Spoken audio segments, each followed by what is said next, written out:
Who is with me and who wants to be communicated with? Right, I see no cameras. Nobody has their camera on. Please, guys, switch your cameras on. The first camera that comes on is going to get a question. Which one is better? Page systems or demand page systems? Can you tell me which one is better, please? Demand paged or page systems? They have both the problems, but I would say demand page is better. Why do you think demand page is better? For example, we can run bigger programs than the memory. So demand page is better because it will allow us to execute a program that is bigger than main memory. So if we have a very large program, bigger than memory itself, we can execute it on demand page. On page system, it cannot be executed. It has to fit in memory. Yeah, good. That's one reason why demand page is better. We can also execute a lot more programs simultaneously than we can with page systems. But sometimes some people prefer page system. Why do you think? Why do you think page system, somebody might say, hey, page system is better than demand page system? Yeah. Sean, are you there? Come on, guys. What? Luis, Bara'a. The page system is more faster? It's faster. Page system is faster than demand page system. Correct. Why? Bara'a, why is page system is faster than demand page? Why is demand page slow? Yeah. Because the program jobs need to be, the processes need to be taken from a virtual memory. It's not contained within the main memory, so that's a longer process. Okay, and what do we call it when we need a page, when a program is executing one page and requests another page and that page is not in main memory? Do you know what that situation is called? Exactly. So demand page system suffers from page faults. When I asked you, what's the problem with demand page system? If you had said page faults, that would be the answer. Then if I ask you what's a page fault, that's the answer you gave. You know, when a page is requested but it's not in main memory, that causes delay and we have to go bring it. So that's the definition or explanation of page fault. But if you had given me just the word page fault, that would have been a good answer. Right, next person. So what's thrashing? So what's thrashing?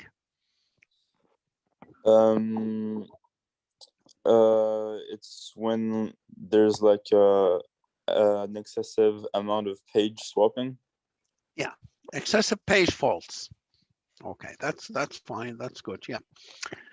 Okay. What else did we talk about? Right. Maybe I think we'll continue. We talked about policies. We talked about most recently used and least recently used, and first in and first out policies, and the most frequent policy. Now, how does a system know? How does memory manager know in demand page systems if a page is in memory or if it's not in memory? Sean, any idea? Sean Keen? How does the operating system, the memory manager, know if a program says, I need page 5? How does it know where is page 5 in main memory or it's on virtual memory?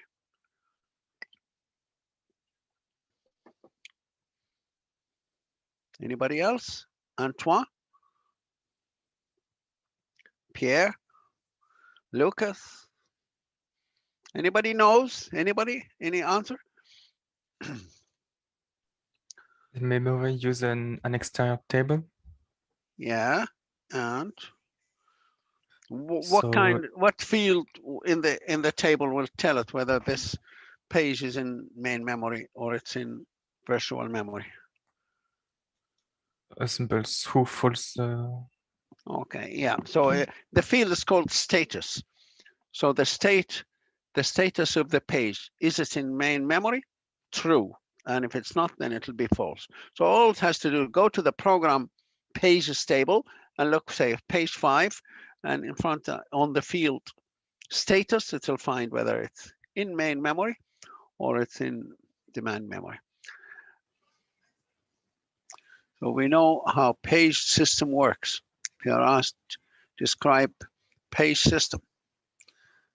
You say first, when the computer is switched on, computer memory is divided into equal size spaces known as pages, or page frames. So we call them page frames.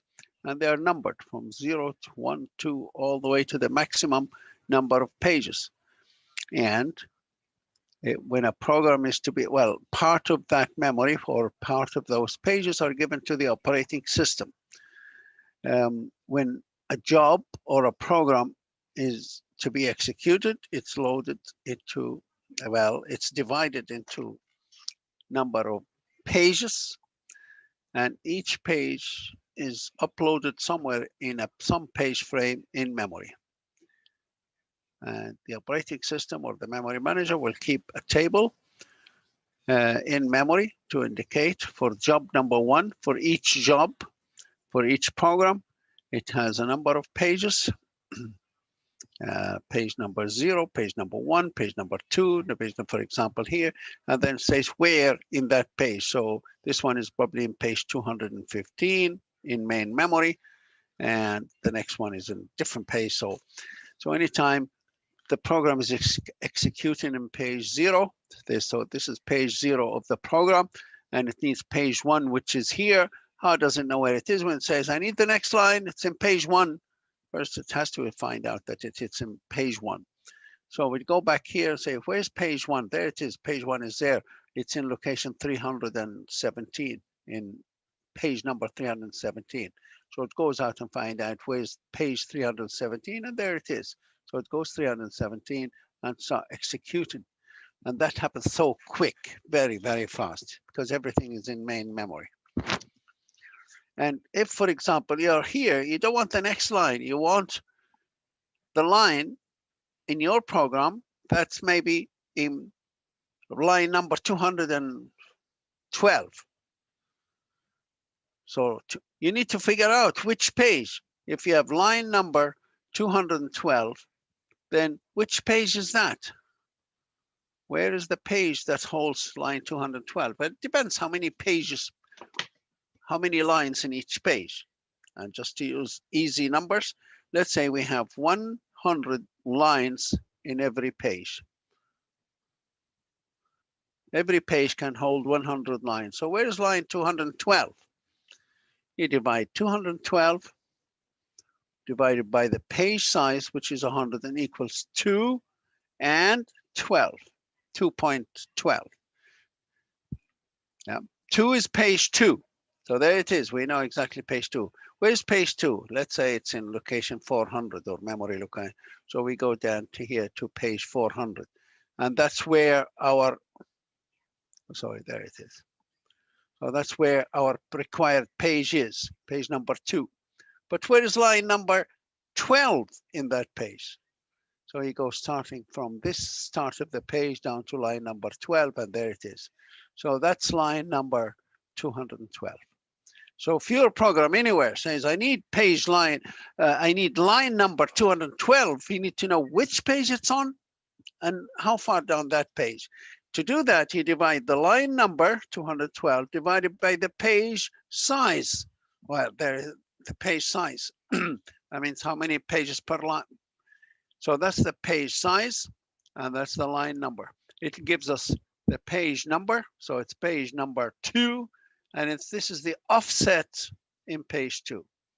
That's starting from page 2. How many lines do we go down? You go down 12 lines. So that tells you exactly.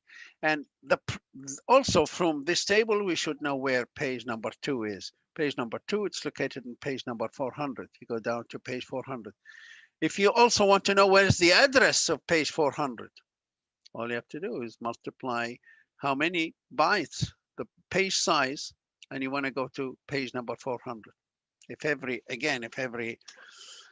for example, page holds 1,000 bytes or whatever, then that will be 400 times 1,000.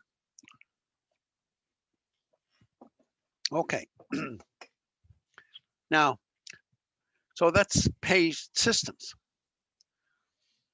We know it has advantages, it has disadvantages compared with the previous ones, but then we also looked at the demand page. The demand page system, we said it's another simple system. Memory is also divided into equal size pages, similar to the page system. And part of this or some of that is allocated to the operating system. So the operating system is given this space here, and the pages are numbered 0, 1, 2, 3, all the way to the maximum number of pages. And every time now a page or program is to be executed, we load the program first into the hard disk, into what's known as virtual memory. We split it into equal size pages. So here's the program is divided in maybe a number of pages. Let's say it has 10 or 12 pages. And we allocate, for example, only 3 page frames to the program. So this program is given those 3 pages. And we create a table in the pay for this job. This is job number 1. It has 10 pages, for example. So that's page 0, page 1, page 2, page 3, page 4. Now we need to know, is each page, that's called the status.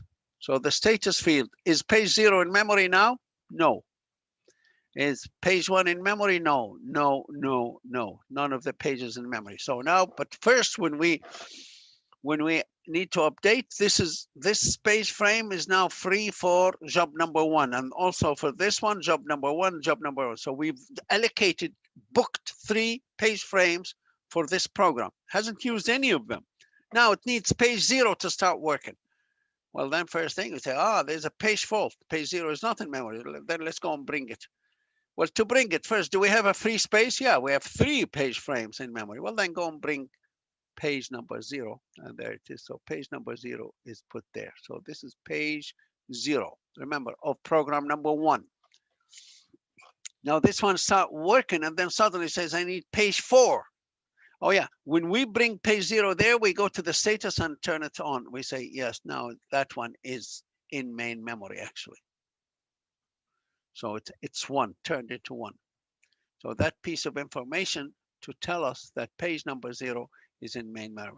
Now let's say page number 0 says I need page 4. So we go down here, page 4, is this in main memory? No. Well, then that's a page fault. We call the page fault handler. So the page fault handler now knows now we need page 4, but page 4 is not in main memory.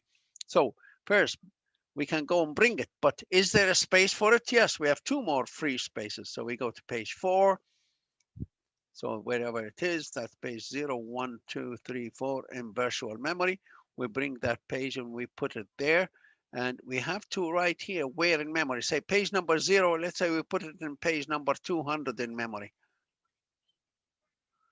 And let's say that's page 400, page 600.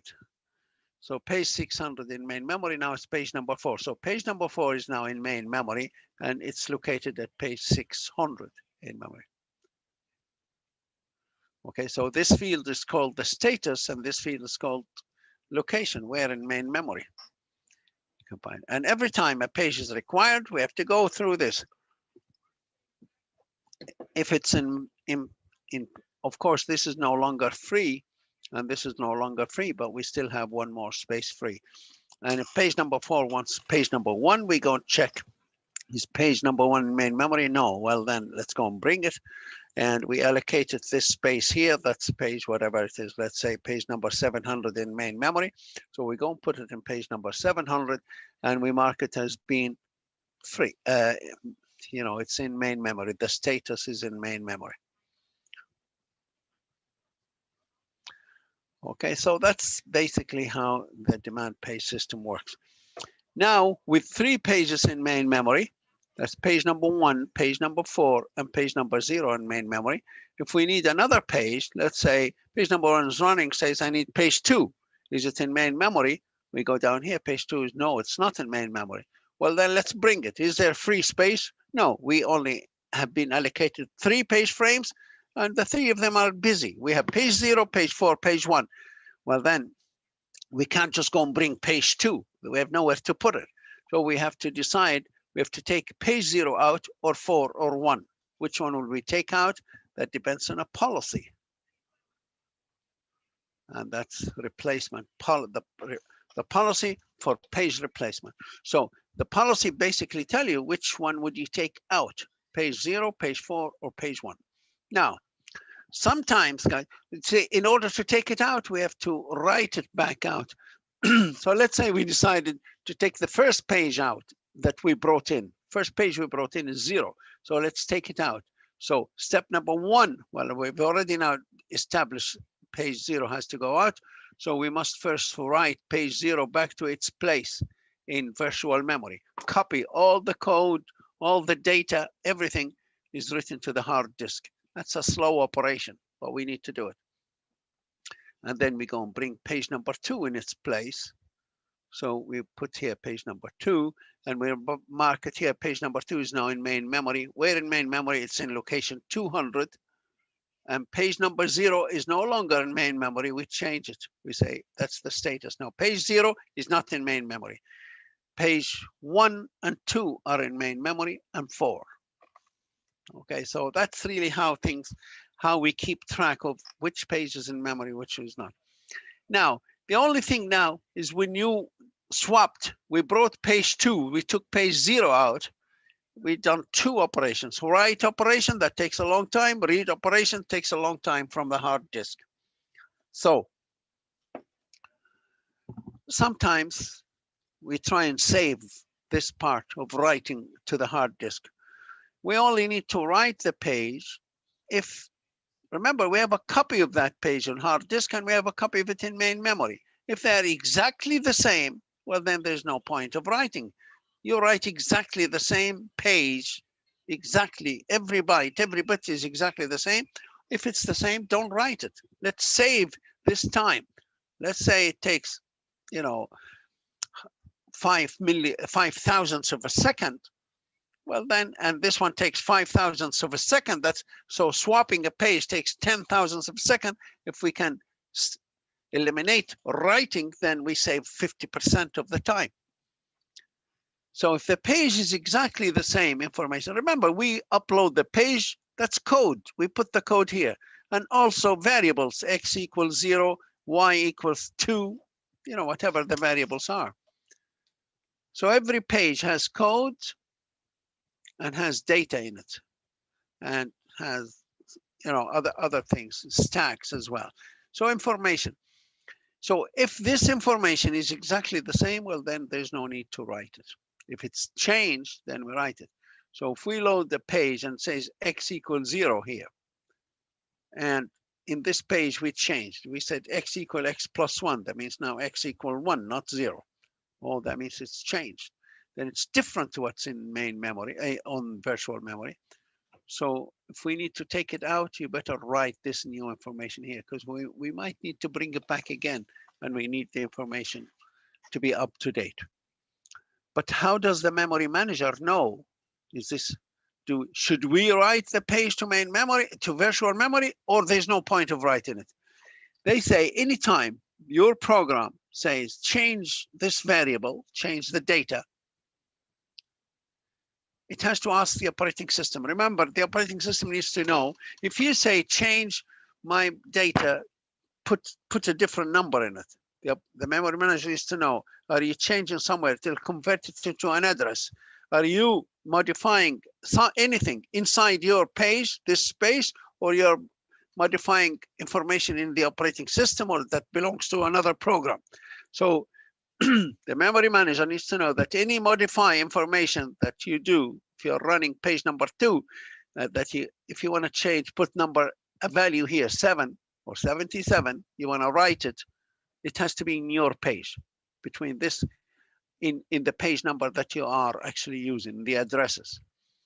So every time you send a request to write a number, to write memory or modify it, and you ask the operating system will actually, as well as checking your security, can you actually make this change or not? Because does this change belong to you?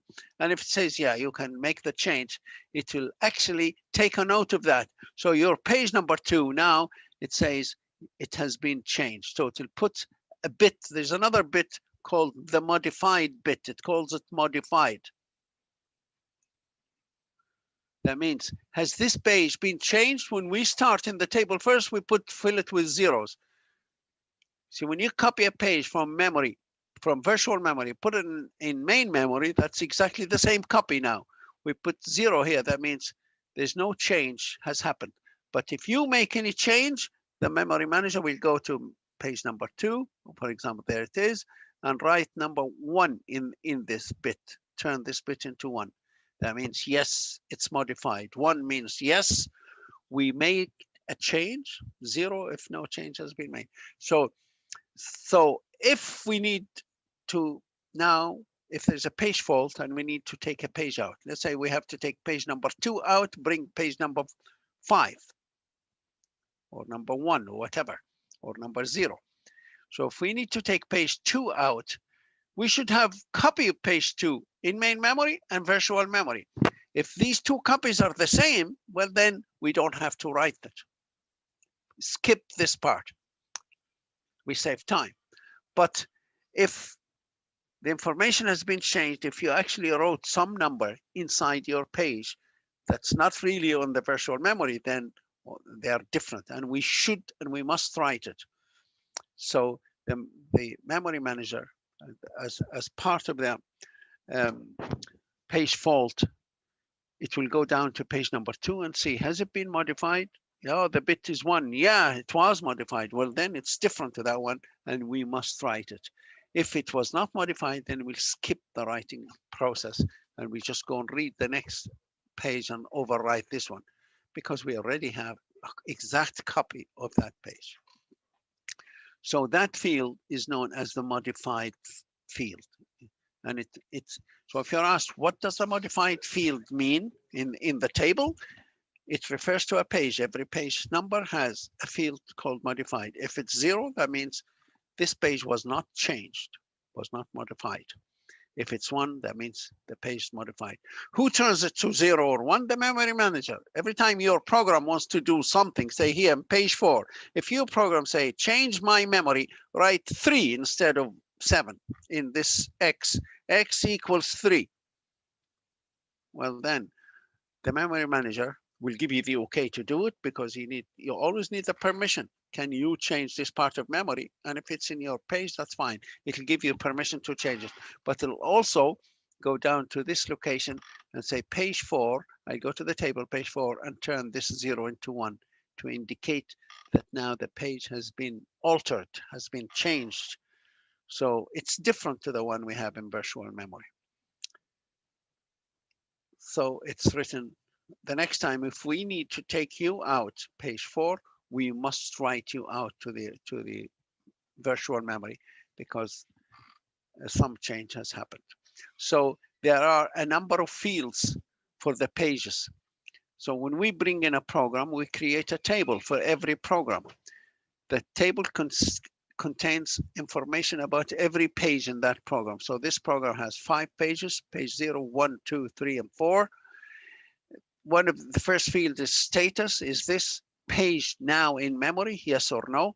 And instead of having yes, 3 characters to 3 bytes, it just takes 1 byte that has 8 bits. Let's say this is for page, say 2. It has in front of it 1 byte. 1 bit, remember, a byte consists of a number of bits, 1, 2, 3, 4, 5, 6, 7, 8, for example. This bit refers to the status. That's called status. What does status mean? It means page 2, yes, it's in main memory. If it's 0, it's not in main memory. Maybe the next one is modified. So if we have to take page 2 out, should we write it to virtual memory or not? Well, if it has been changed, then we must write it. If no change, then we have exact copy there. Don't write it. So we look at the bit that's called modified, 0. That means it has not been modified. Don't write it. Don't bother waste time writing it. It's exactly the same copy. So skip the writing, go and bring the page you want in its place, and that's it.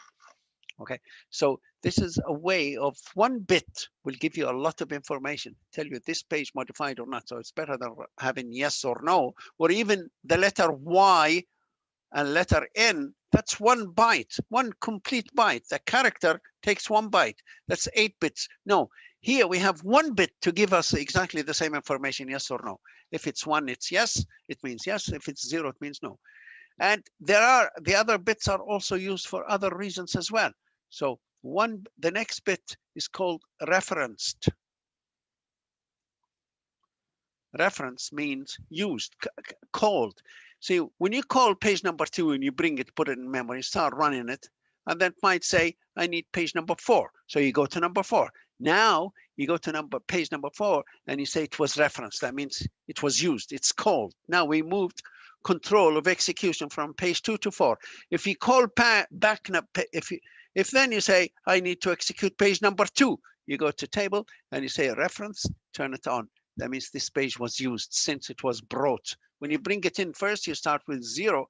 But if you call another page and that other page calls you, or you calls another page number 1, and then number 1 calls page number 2, then you go to page number 2, remove the 0 and put 1 in its place.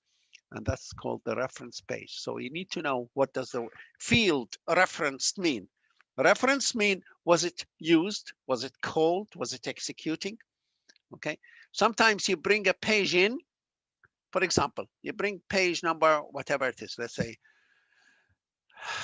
on the table here, the next page, let's page number 4. You bring it in and you mark it as not referenced first time, right? And not modified first time, but it's in main memory. So let's say here, this is page on the same table, but this is page number 4, the next piece of information. That's yes in main memory, status in main memory. Has it modified? No. Is it referenced? No, and so on. So, and then we don't call, and then page number 4 calls page number 2. Page number 2 is running. So now that's referenced. We called it. Now, if we call page number 4, we go and also indicate it here that it has been referenced. But if we don't, well, that's it. We just, let's say page number 2 calls now page number 3, page number 1, page 2, but number 4 is never called again. So that's what we mean by a reference. Now, how does the program know if this page has been recently modified, or which one? Let's say we call page number 4 again, and we go and change this value also to 1. What does this mean? It means this page during execution was called. Page number 2 was used, and page number 4 also was used. You know, we ran number 2, 2 said I need number 4, 4 said I need number 1, number 1 said I need number 2. So it's always, you know, it was called. But it doesn't tell you, was it called once or 5 times? Or which one of those, page 2 and page 4, they were both used. Which one was used first? Which one was used last? Which one was the most recently used? So how does the memory manager know that? So it has another, in fact, another field, another byte. So what the memory manager actually does, this is another field in the table, in this table. So it has the table, the page number, was it the status? I'll just put ST, status, and then was it referenced? Imagine this is the table. So I'm just don't want to draw the lines because I never draw straight lines here.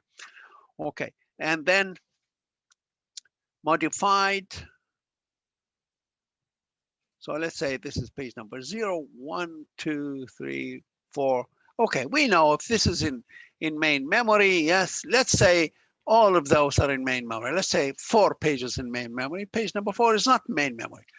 And let's say this was referenced, this was referenced, they're all referenced. They were all being using go 0, 1, 2, 1, 2. So they're all the reference, yes, they were all used at least once in memory. And maybe none of them is modified. Is this modified? No, no, no, they were not modified. Let's say now we need page number 4 or 5. They are not in main memory. We need to bring it. Let's say we're working on which one is the most recently used or the most modified. So we have a byte now, another field, a byte that's 8 bits. And what we call it? We call it the frequency field, or the time, you know, how many times has it been used, or how frequent, or how recent. They say in this field contains 8 bits, 1, 2, 3, 4, 5, 6, 7, 8.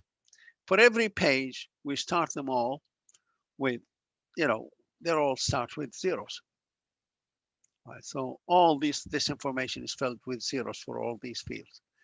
It only works for the ones in main memory. We don't bother with the ones that are not in main memory. When we bring a page into main memory, we put its fields to 0. And this particular field, so there are 8 zeros, 1, 2, 3, 4, 1, 2, 3, 4, all the way to there. So this is just 1 byte. Remember, when I say 8 bits, they're 1 byte.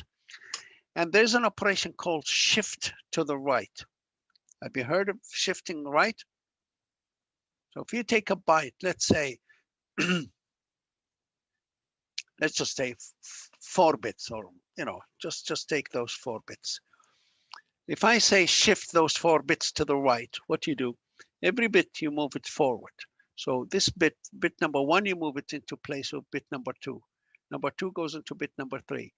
Number 3 goes into bit number 4, and number 4 is lost. What happens to the first position? We fill it with 0. If I say shift to the right again, you move that 0 here, you move that one there, and that one is lost. And on the left, we fill with zeros. So that's called shifting to the right. Shifting to the left, the other way around. This shifting is one of the most basic operations that a computer does. Remember, a computer doesn't multiply, doesn't know how to divide, doesn't know how to display red color on the screen. All these things it doesn't know. This is really the kind of things that a computer does. There are 256 or 512 commands similar to this one. A computer can look at 2 things, 2 bytes, and tell you they are equal if they're all 1, 1, 1, 1. The other maybe all 1, 1, 1, and say, oh, they're the same. It can tell you. If one of them is 0, 0, 1, 1, it can tell you, no, they're not the same. So these are the kind of really operations that a computer does, the CPU can do. It's just doing millions of these that will give us, we can do all these games and these programs and comparisons and mathematical operations and all that. But anyway, and what's the advantage of these logical, simple operations? That they're extremely fast. Computers are so fast. Computers are so slow to multiply or divide, because it'll probably require thousands of these little shifts, lefts and right, and comparisons and all these things. So anyway, this is an extremely fast operation. So all these 8 bytes shift. You do 1 shift. That means every time you shift, you lose the last bit. This bit goes into the position, the location of this bit. Every bit is moved to the right place, and you fill the left with 0. Now, whenever we start, a page is loaded, we turn the first bit to 1. Right. Okay. And in this system, for example, every 10 thousandths of a second or every period of time, we shift all these pages 1 bit to the right, all of them. Only this byte. So this byte is moved to the right 1 position. So what happens? That one goes there. So actually, in fact, all these zeros will change. So remember, there was a 1 here. The 1 is moved to the next location. And that 0 is moved there, that 0 moved there, that 0. The last 0 is lost, and we fill in a 0 at the end. And we do the same with all these pages. So what happens? You say, okay, so what? How could that tell you which page was used? Now, every time it says, now we do this every 10 thousandths of a second, okay, or whatever, or 1 thousandth of a second, or 500 thousandths of a second, whatever it is. So there's a number. let's say in our terms, if I say to you every 5 minutes, push everybody to the right, right? But during those 5 minutes or during that 10,000 second, let's say page number 2 says, give me page number 1. That's page. So this page is referenced. Every time a page is referenced, turn its left bit to 1. So let's say, and page number 1 called page number 3. So you're going to turn the left bit page of only the left page is turned to 1. Now, the 10,000 second period came up. Do a push, do a shift to the right.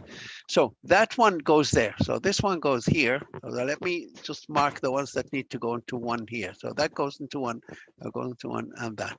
Every one of them, basically. So that one goes here, and this goes into a 0. Remember, because that 0 moved there, and that space is filled by 0. Now, that one is moved there, that one is moved there, and then we fill the left bit with 0. That one is moved there, that one goes into a 0 from here. Remember, this one, these two have 2 1s, 1 1. So each one is moved 1 place. So that one is moved there, that one is moved there, and this 0 is filled with 0. So this is what happened. This is what it looks like. Let's say, and this only happens every now and again, the shifting. But while we are after the shifting, for example, page number, whatever it is, number 1 called page number 0. So now the left bit of page 0 is turned. Every time a page is referenced or is called to, is given control to execute, we turn the left bit to 1. So let's say, and then this one called page number 1 again. So this bit is turned into 1 and so on. And after a little while, these two, the time to shift came again. So the shifting isn't continuously always shift. No, shift and wait for a little while. The pages are working and then push them all. And then they start working and push them all. So what you end up, if any page works, we turn its left bit to 1. And then the shift comes after a few operations. So imagine after a little while, just imagine this page, after a few little shifts, turned out like this. For example, this page has, this bit is 1 1 1 1, and that's a 0, for example. It wasn't called recently. Right. Imagine, let's say this bit here, this page was never called again. So every time we shifted, we pushed the 1 there, and then there, and then there, and then there. Okay. So let's say we ended up with this one moved all the way to this location. Come on, where's the 1? And this one is a 0. So this page has not been used at all for a long time, for whatever. Imagine we do a shift every minute, just for argument's sake. Of course, it's not. Minute is too long. But imagine every minute we do a shift. So you can say this page number 2, was used about 8 minutes ago and never since. We haven't used it since. Why? Because every time we use it, we turn the left bit to 1. We haven't turned any left bit on page 2 to 1 for 8 minutes. So we can say this is the least recently used.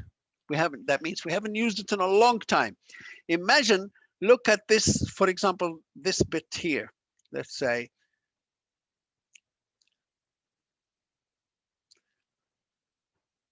look at the top page, page number 0. How many times did we use it? Actually, in the last 8 minutes, it was used 5 times. Okay, so this was used actually 5 times. How many times was this page used? This was only used once. How long ago did we use page 1? We only used it now. We've just used it. Can you zoom up a little bit? So can you see now? Every time, every 10 seconds, we move everybody to the left. And those that we use, we turn their left bit to 1. So this one has just been used right now. And this, we can call this the most recently used. So even though this was only used once, but we haven't used this in 8 seconds, right? And we only used this once, but we only used it now, just now. So you can say this is the most recently used. The last one, the last page we use, the most recent page is this page here, page number 1. Why? Because you can see on the left, there's a bit, that bit on the left is turned on. No other page was turned on. That means this was not used last second. No, neither is this, neither is this. This was used 2 seconds ago, like this last second was used, the second this was used. Okay, so this is the next one, the next most recent, for example, you can say. Let's say this was used twice, this was used twice, this was used once, this was used 5 times. Which one is the most frequently used? Okay, who was asking me to zoom earlier on? Which one is the most frequent? Page 0, 1, 2, or 3? Page 0. Page 0. How many times was it used? 5 times, right. Did we use it very recently? Which one is the most recent that we have used? Can Page you 1. tell? Page 1. Which one is the least frequently used? The one that was used less of all the pages. Page 2. Page 2. How many times was it Oh, wait, used? page 1. Page 1, sorry. Page 1. was- yeah. So see, page 1 is used less frequent than any other page, but it's also used most recent. Okay, most recent, that means we've just used it only a second ago. Remember the difference between most recent and least recent. For example, if a minute ago you had a bar of chocolate, 20 minutes ago you had a cup of tea, which one is the most recent you had? Yeah, the one that you had only a minute ago. But the one you had 20 minutes ago is less recent. So that just you need to understand, what do we mean by most recent and least recent? If in an exam you're told which one is most recent, you know it's the one that just happened now, almost. Less or least recent is the one that we haven't used in a long time. Okay, and the frequent one is the one he used a lot. So in this case, page number 0, we used it 5 times. It's most frequent, but it's not the most recent. Okay, so we haven't used it in 3 seconds. Last second before, we used it 3 seconds ago. So it's not very recent. This one is the most recent one. So as you can see, using one byte with one simple operation of shifting every, say, 10, or like a very simple operation, very fast. And yet we can get so much information about the pages. Just this one byte can tell us so much about a page use. Whether it might tell you, hey, we never used this page. So even if page number 4 was on main memory, but we had 0, 0, 0, we brought it in, but after that we never used it. So, or at least we haven't used it in 8 seconds, if every second we push. So we say page 4 is never used, never referenced, the word reference. Or this would be the most frequent, this would be the less frequent. But if the page number 4 was not in memory, only page number 1, we say page number 1 is the less frequent one. Okay, so this is the idea of how the memory manager will know which is the most frequent, which is the less frequent, which one is most recent, and which one is the less recent pages. And it can almost tell as well, use it for reference. This one was never referenced at all. And how does it compare? How does it start going? It might count number of ones, but it can look at this as a number. You can say, imagine this number. You don't need to know, which one it is, what value it is. But let's say which one, for example, this one or this one is most frequent. For example, the way the operating system does is say, look at this as a number.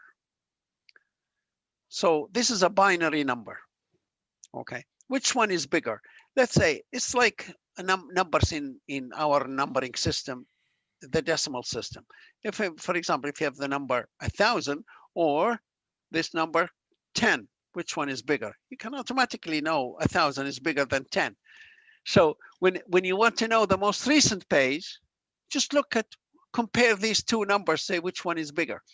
So between this page 0 and page 1, which one was used recently? Let's say just check which one has a bigger number. This number is so big, it's in binary is 256. This one is probably 2, 4, 8, 15, 16, 32, 60, 63. This number is actually 63, while this number here is 128 or 250. Yeah, 128, and this number is probably 32, I think, or 31 in decimal. So just this number is smaller than that one. This one is bigger, and therefore it's more recent. So it doesn't have to go through each bit and find out. No, you can, by quick comparison, which number, this number or this number is bigger, is the one that's the most recent. Or if it's the smaller, then it's the less recent, if we're looking for which one is the most recent. So if you want to check the most recency, which of these two numbers are bigger? This one. Well, then compare that one and the next one. This one. Then compare that one with that one. That's the biggest number. That means that's the most recent. This, we use that one the last. We've just finished using it. Even though we haven't used it before that for a long, long time. If we were looking for the most frequent, then we'd probably go for this one. Okay. So this is another field that's found in the table for the pages. And this indicates which one is the most frequent, which one. So the ideas like these that you might eventually use in your programming, you say, if you ever need something like that, you remember that with 1 byte, you can have so much information also stored, and you can extract it later on. So what else do we need to do? Okay, let's go back and share the slides. Somebody needs to remind me when it's time to break, okay? So let me get these slides for the memory manager. Lecture notes. And any questions? Does anybody have any question? So let me ask a quick question. Martin, which field indicates, or what does the status field mean? For a page, it has status field 1 or 0. What does that mean if it's 1 or 0? The status field. Okay, what does the status field for a page refer to? When we say there are 2 pages, one of them has status 1 and one has status 0. What's the difference between those 2 pages? It means that it's loaded in memory or not? Yeah, if it's 1, the status field, it means the page is located in main memory. And if it's 0, that means it's not located in main memory. Yeah. Okay, what about the referenced field? Anybody? Reference field, what does the reference field indicate? If a page has its reference field 1 or 0? It indicates if the page has been referenced recently. Yeah, use another word other than reference. What does reference mean? Anything? If it is accessed. Yeah, if it was accessed or called, or or execution had happened in it. Yeah. Okay, that's reference. Somebody said, I need page 2, for example. Then the operating system puts it and mark it as, oh yeah, it has been referenced. Somebody made a reference to this page. Somebody started executing at some stage. Okay. So this is how demand page system determines, due to some policies, which page to take out. It says, I'll take the first in, first out, or least recently used, or most recently used, or least frequently used. So we looked at an example of this one, how it actually works. But now I just showed you, how does it know which page is most recent or least recent? By this one single field of 8 bits, and we keep shifting them every period of time. We shift them.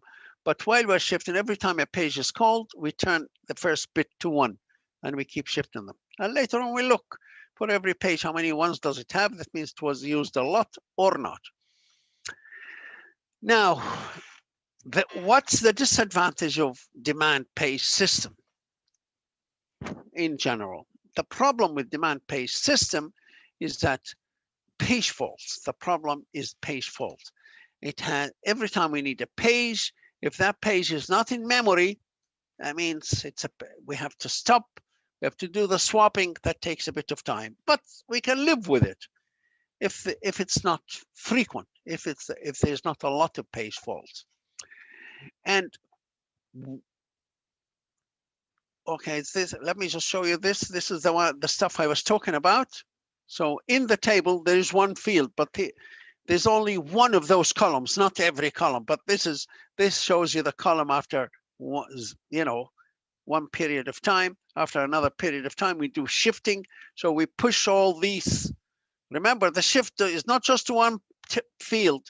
All pages, that field is pushed to the right or shifted to the right.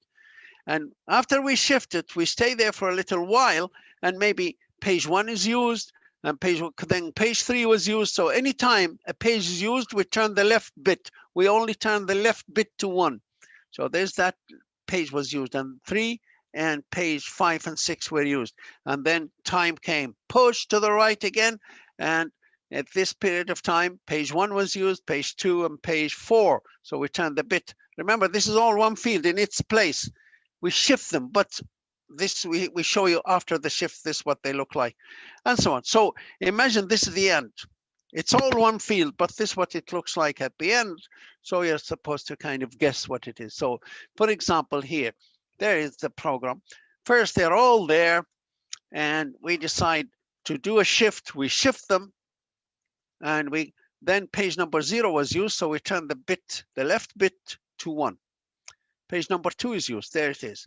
We turn its left bit to 1. See, page number 1, its left bit is not turned to 1. It's still there because we didn't call it this time. We only used page 0, 2, 4, 5 for this kind of 10 thousandths of a second or 50 thousandths of a second. We only use those until the next shift. So we used also page 4 and 5 here. They're turned to 1, and then come the shift again. So here's the shift again. Now we use page 0, so we're going to turn it to 1. Page 1 and page 2 and 3. 0, 1, 2, and 3. We turn the left bit to 1.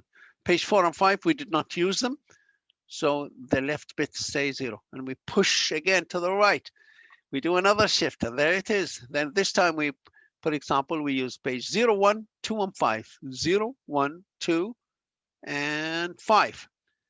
So at this point, if we need a page, we need to take a page out. Here's the question. Let's say our policy says take the least frequently page out, the least frequent. Which one is the least frequent? Yale, which page of those in this table here now is the least frequent page? It's the page 4. Sorry, pages 5. Yeah, page 4 or 5 in this case. Page 5 hasn't been used at all. 4 is only used once. So, okay, right. Which page, Muhammad Razir, somebody, which page is the least recently used? Least recent. It was used, but it was used least recently. The most least recent. Sorry, not most, the least recent page. Will I be page 5 as well? Okay, let me 3. take page 5 out just because it's causing us a bit of a, yeah. So if page 5 is not in the table, which one would be the least recent used page? Page 3. Page 3. And which one, yeah, thank you, correct, page 3. Yes. And which one is the least or the most recently used? The most recent? Page 1. 0. Page 1. Page 1 yeah. 0, yeah. Page 1, yeah.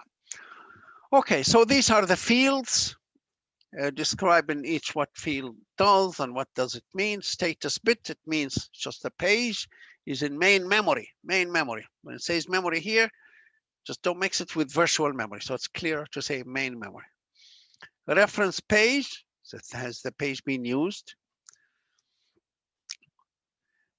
And this is again what the table might look like.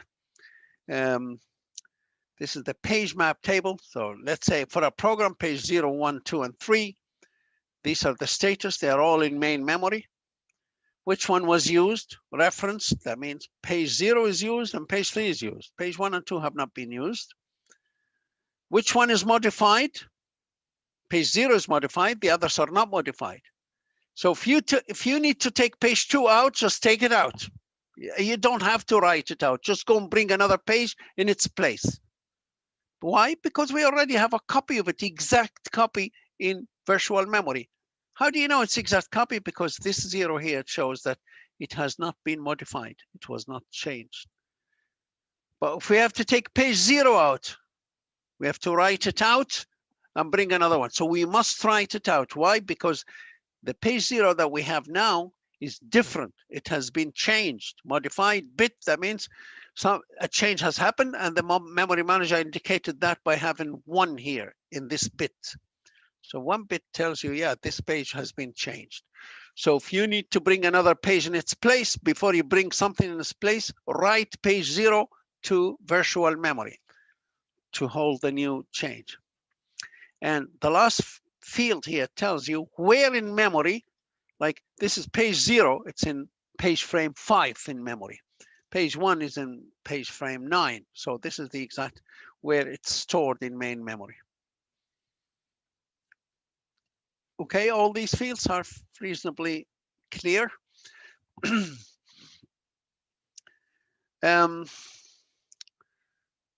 Okay, what else? The working set. So there's another term used, and it's known as the working set. And the working set refers to the pages that are working now of this program. Let's say a program has 10 pages. We decide we give it 3 page frames in memory. So we are only going to bring 3 pages. Page 0, 1, and 5, let's say now. Then page 0, 1, and 5 are the working set. They are the set of pages that are at the moment present in main memory, and they're working. Sometimes we change. Let's say page 0, we requested page 4. So we take page 0 out to bring page 4. Now the working set is changed. It's page 1, 4, and 5. So the working set refers to the pages that are now doing the work. But it actually means the pages that are now in main memory. So the pages that are in main memory are the ones that are really working. The others are in virtual memory. They're not executing. Even the ones in main memory, they may not be all executing. They're only maybe one of them at a time. But yeah, that's what we have them there ready to do the work. If it's not in main memory, remember, it will not work. It will not execute. So that's the definition of the working set. It's the set of pages residing in main memory. Sometimes if it's a small program, it only has 3 or 4 pages, we put them all in memory. So that's the entire working set is in main memory. But if the program has 10, 20, or 30 pages, and we only bring 4 or 5, then only those 4 or 5 are the working set. And remember, when you start first, you don't put any page in there. You just book, you say, you tell a program, I have those page frames for you, free, if you need to use them. But you don't start using them until we start executing, and then we need page 0, then we have to go first, bring page 0. That's only 1 page there, even though we have 4 free available page frames, but only 1 or 2 pages are in main memory at the beginning until you keep bringing them up.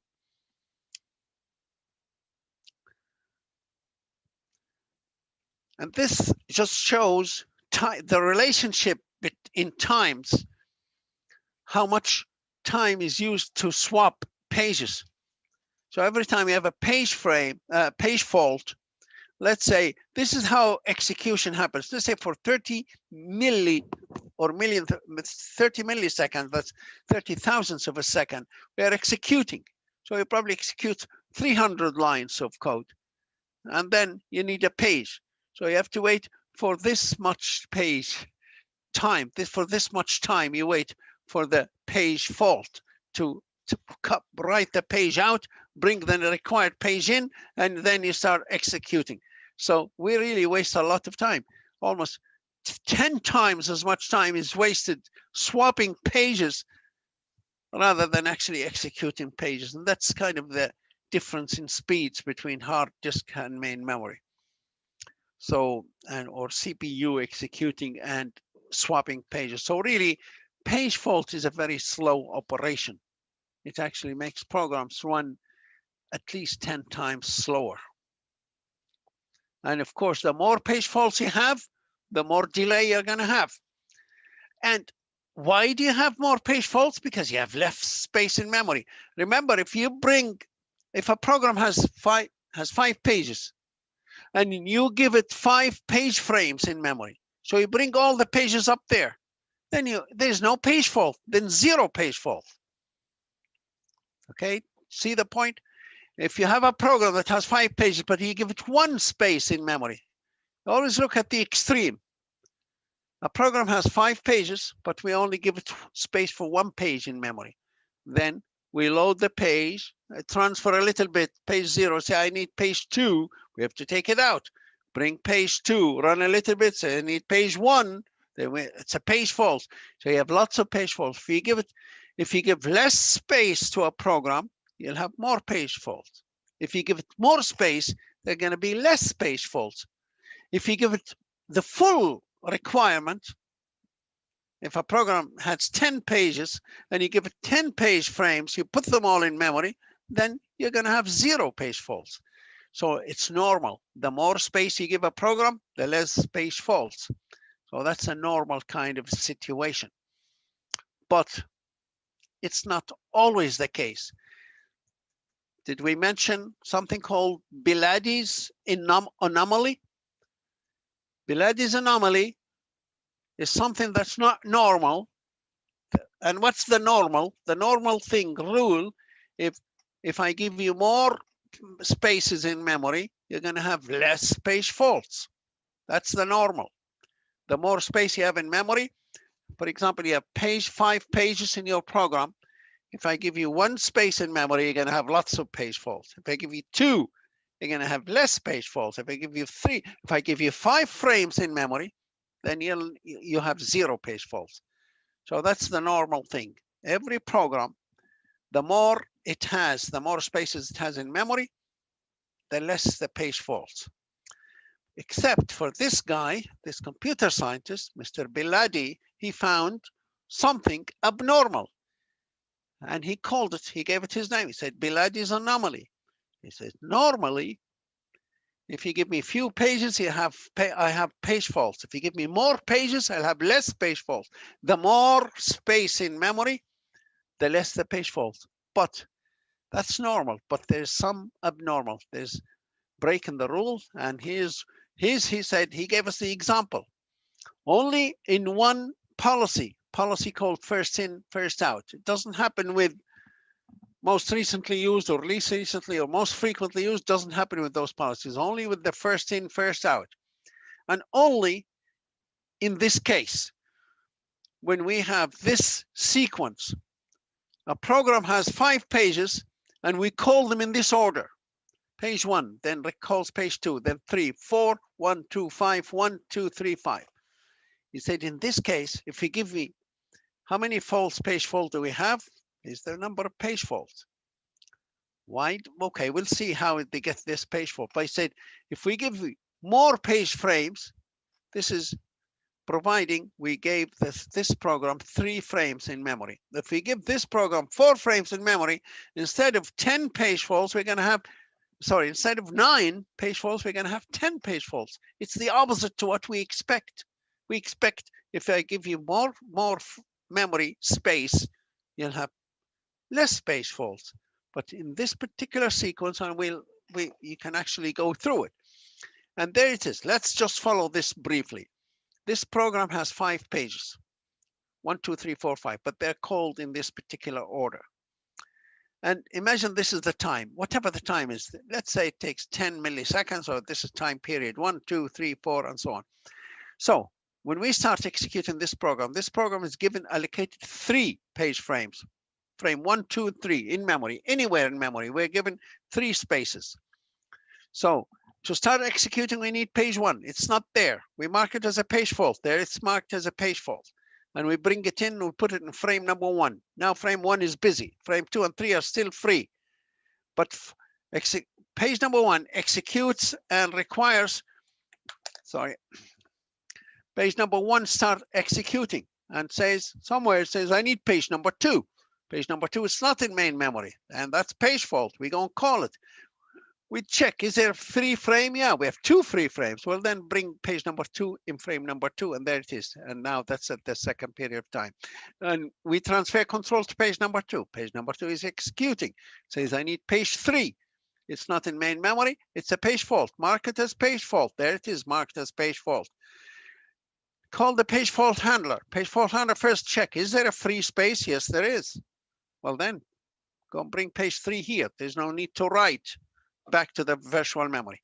Now, hand control to page 3. Now we have 3 page frames and we have 3 pages in memory. Now, if we have to bring another one, we have to do the copying and all that. But let's say page number 3 now calls number 4. Is it in memory? No, it's not. Well, then mark it as a page fault. There is a page fault. Now we have to take one of these pages out. Shall we take page 1, 2, or 3 out? Well, we are using this policy, first in, first out. Which one came in first? You're looking back in time. Page 3 came at time number 3. You know, page number 2 came at time 2. Page number 1 came, you know, at time 1. That's the first in. Page number 1, in this instance, between page 1, 2, and 3, page number 1 came in first at this time. Well, then that's the one we take out because we're using first in, first out. So the first one that came in is number 1, take it out and put number 4 in it. So number 4 is transferred here and we start executing. Page number 1 calls, for example, says I need page number 1. Okay, page number 1, it's not there. Mark it as a page fault. Which one will we take out? Page 4, 2, or 3? 4 just came in now. That's first, and then number 2 came at this time. And number 3 came at this time. So 2 is the first in. So take 2 out and put 1 in its place. And number 1 start executing. It means I need the next page, page number 2. It's not in main memory. That's another page fault marked as a page fault. Now, where do we put it? Page 1, remember page 1, we know it came at time 1, but then it left and came back again at time 5. So that's not very long time ago. That's just now. Page number 3 came at time 3 and page number 2 came at time, page number 2 is not even there anymore. Page number 4 came at this time 4. So 3 is the longest in. See, 1 just came now, 4 came in at this time, and 3 has been here since, so 3 is the longest. So we take 3 out, put 2 in its place, and we start executing number 2. Number 2 says I need page 5. 5 is not main memory, that's another page fault. And between 2, 1, and 4, 2 just came in. 1 came in like the last period of time. Number 4 has been there for a little while. So we take 4 out, put number 5. Number 5 is running now. It says I need page 1. Page 1 is already in memory. That's not page fault. They call it a hit, but you don't have to call it anything. It's not a page fault. So we just transfer control to number 1, start running, execute number 1. Number 1 says I number 2. Number 2 is already in main memory, so let's just transfer. There's no page fault. Number 2 says I need page 3. Page 3 is not in main memory. Only 5, 1, and 2 are in memory now. So we have to take one of them out. 2 has been in since this point of time. 1 has been in since this point of time, so 1 is the longest. And 5 has been in since this length of time, so we take 1 out. So we take 1 out and put 3 in its place and start executing number 3. That says I need number 4. It's not in main memory, and so on. So you know how to do this. We've done it last time, and we've just gone through it now again. So how many page faults do we have using this sequence with 3 page frames? We have 1, 2, 3, 4, 5, 6, 7, 8, 9. 9 page faults. Now let's have more space. If we have 4 page frames, we should have less page faults normally, but except in this anomaly. So now here we're exactly the same program that has 5 pages, and we are calling exactly the same pages. We did not change the sequence of calling pages. and we have four. Now we have more space in memory. So actually, if you go through it, you call page number 1, you put it there, 2 there, 3 there, and 4 there. Now we have 4 page faults. 4 calls 5. 5 is not in main memory. Oh no, it calls number 1. Sorry, number 1, it's in main memory, so there's no page fault. Number 1 calls 2, it's already in main memory. There's no fault. There it is here, no fault. 2 calls 5. 5 is not in main memory, so we have to pick which one we pick. This one was in first before 2 and 3 and 4, so we take 1 out and place number 5. When we start executing, it calls 1, we bring 1 back in here. So, but they're page faults. Now, if you follow this, and then we count how many page faults, 1, 2, 3, 4, 5, 6, 7, 8, 9, 10. We have more page faults when we're expecting less page faults. Why should we get less page faults?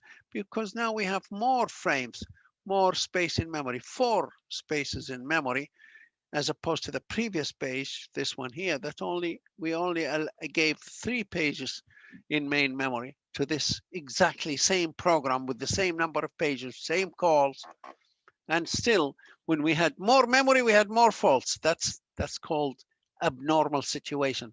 So that's why they call this Beladys anomaly. Beladys is the one who discovered it. Anomaly, that means there's something unusual. So this is the unusual event.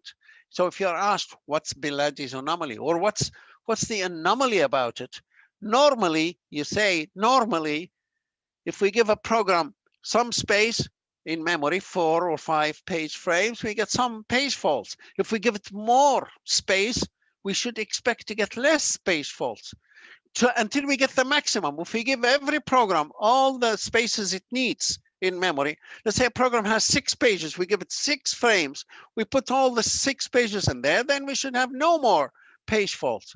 That's the best performance. That's like page system.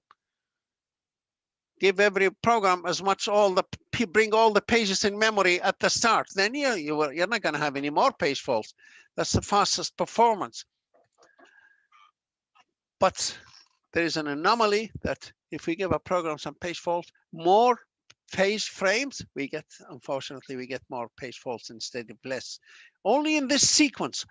You might have to remember this sequence. So if you're asked in an exam, okay, explain Beladys, so you can just explain it. You say, hey, Beladys says, normally if you get some page faults, or if you have some page frames to a program, it generates certain faults.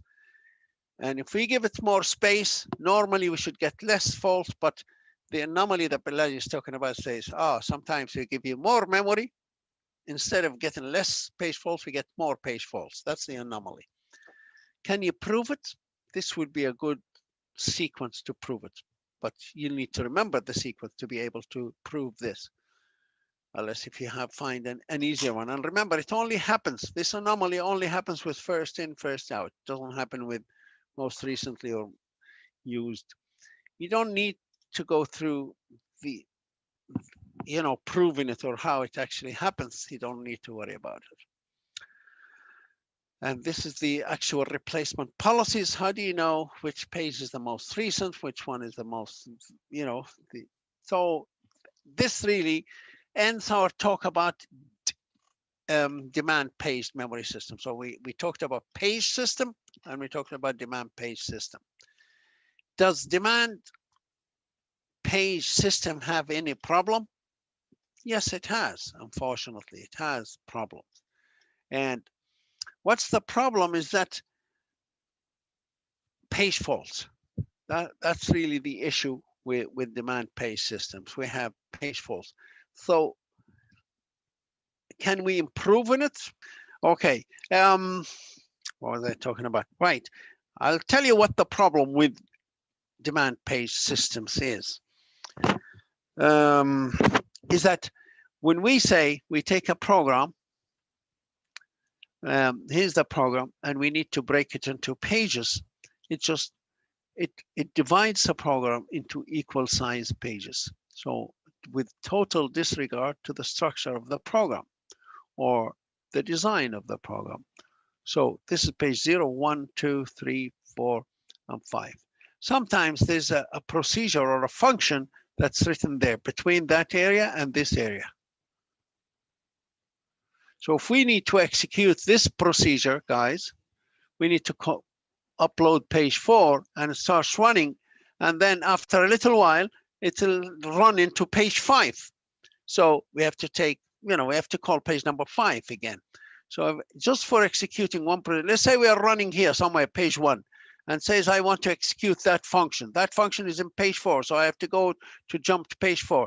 Page 4 is not in main memory, that's a page fault. Then we bring page 14 there. We start executing for a little while, and then it needs page 5. It would have been better. It would have been a lot better if this division was done like this. If the page 4 or 5 was all included this function, So if we upload this, it'll run once. We don't have to upload 2 pages for this function. Similarly with any other function. And the worst situation is a loop. I don't know if I gave you an example. If I said, while I is less than 1,000, for example, if this is a loop, a code here in this code, I don't know if you can see it. I'll zoom a little bit. Yeah, imagine this code here. I equals 0. This is, if you do any programming, guys, this is called a loop. If you've started programming, you put 0 in variable I, and you say if I is less than 1,000, well then do something, do something, and then say I equals I plus 1, add 1 to I, and go back to the start of the loop. So you go back to this line again, check the condition, and if it is, do something, print something or add something or move something, and then add 1 to I and keep going. So you go around, you check what value is I, still less than 1,000? Yes, well then go back and add 1 to I. I has a 0. So I is going to have the value 0, and then it's going to have the value 1, and then 2, 3, 4. Let's say got time 11. So we go back, is I less than 1,000? Yes, it is. Well, then, go back in, do whatever we're doing, and go number 12, add 1 to it. So we keep incrementing. Basically, you keep going until we get I equals 999. So we are actually doing this thing 1,000 times. When we do it the last time, I has reached, say, the second last time. I reaches 999. We go back. Is it correct? Is I still less than 1,000? Yes. Well, then go back in and do it one more time, and it's going to be turns into 1,000. We increment it. Add 1 to I. Now, when we go back this time, we check the condition. Is I less than 1,000? No. Well, then don't go inside the loop. Skip, go past the loop, and that's how computer works. And then you continue with the rest of the lines. Remember, a computer only executes one line at a time, next to the next in sequence, unless if it finds something that sends it back or loops it. And a loop usually has a condition. Check it. If the condition is correct, go into the loop. If not, go to the line after the loop. So only when I equals more than 1,000 can go to the past the loop. Otherwise, you can do this 1,000 times, which is good. Loops are very handy in programming. Very easy to do, and they're very useful. But except sometimes a programmer forgets to put this line in. They never add the value of 1 to I. They never increment I. So what happens then is I less than 1,000? Yeah, I starts as a 0. Well, then go back in. Do here something in the loop and go back in. Is I less than 1,000? Yes, it's still a 0. 0 never changes because the programmer forget to increment it. And therefore, your program will go forever around this and never get out. But even if you're a good programmer and you'll never forget about it, and you had I equals I plus 1. This is a normal program. But when we split the program, we split it into splitting the pages just came right here. This loop was split into 2 pages, page 2 and page 3. So if we load page 2 and we start executing it, it'll only run 1 or 2 lines and says, hey, I need page 3. So stop, take it out. Maybe we're using the most recently used page. So we take page 2 out and bring in page 3 in its place. So page 3 has, yeah, time is for the break. Yeah, let's just finish this point here. So page number 2 goes out, we bring in page 3. Page 3 only runs a couple of lines and say, go back, I want to go to the start of the loop. Start of the loop is in page 2. So we go and bring in page 2. And then, so we swap between page 2 and 3 1,000 times. And that's very, very slow. Even if it takes 1 second to swap a page in and out, that's 1,000 seconds. A computer would normally do that in about, 1,000th of a second. Now it's taken us 1,000 seconds to do, the 1,000 operations. Remember, a computer will execute 1 million operations. So we'll do this in 1/1000 of a second, the entire loop. But because now there's a page swap each time, and if it takes us 1 second to swap a page, they'll take us 1,000 pages. I don't know how many minutes or hours in 1,000 pages, at least 20 hours or so.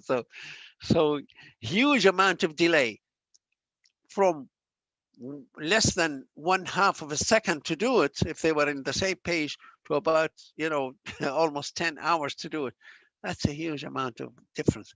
And that's why, because we split our program with total disregard to the logic, to the code, to the functionalities and all that. So they said, maybe we can improve in that. And they did. And they used something, and they called it segmented programming, segmented memory management system, where don't divide the program into equal size pages like we did. No, go and get logical. Think of the logic of the program. Never split a program. Take it all in one segment, and never split a function into 2 pages. Make the whole function or procedure in one complete segment, so we don't have to split it. And we'll try it. So after the break, we look at segmented memory management systems, and we see how the improvement has happened. Okay, so how long is our break? 20 minutes? 25, let's take 30. Okay, let's go for 30 minutes. I'll see you. I'm just 30. going where it Yeah. says in the timetable. Thank you very much. Yeah, I understand. Yeah. Okay, see you in 30 minutes, guys. See you later. Recording. Okay, great. Okay, let's get back to where we were. We were talking about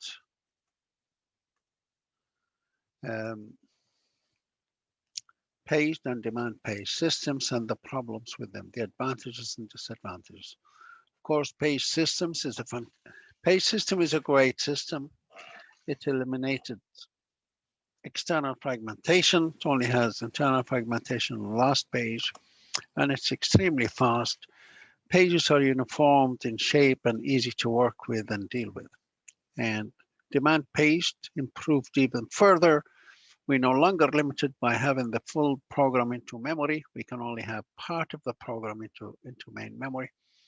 The rest of it remains on a hard disk, on a virtual memory, and things worked perfect. But the problem with demand page system is that started having other issues like page faults, and frequent page faults made execution a little bit awkward and slow. So are you showing something? Yeah. Pardon? Like, are you showing something? Am I showing something? I'm showing the diagram, the open board or the whiteboard. Can you see the whiteboard? No. No, it's all black. All black now. Okay, right. Let's share it again. Thank you for. Okay. Yeah, perfect. Yeah. Okay. All right. So this is the last thing we were talking about: page systems and demand page system. But it had its issues because pages are perfect. They are equal size. They provide uniform kind of division of memory, but that's not always good for the logic of programs. So a program sometimes is broken into critical points that cause a lot of page faults. So people came up with another kind of suggestion. They say, if this is kind of a program that has your code is written a certain way, and this is the end of the kind of main program. This is another function or a separate functional procedure. This is another function that maybe has a loop and all that inside of it. And maybe there are 2 other functions as well of this side.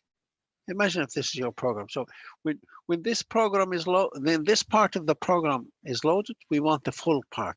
Don't split it. And therefore, splitting this program into equal sized pages may not be a very good idea, because that means sometimes you break a part or a logical part into 2 different parts, which you need to load them separately. That increases those. So somebody came up and said, let's not break programs into equal size pages.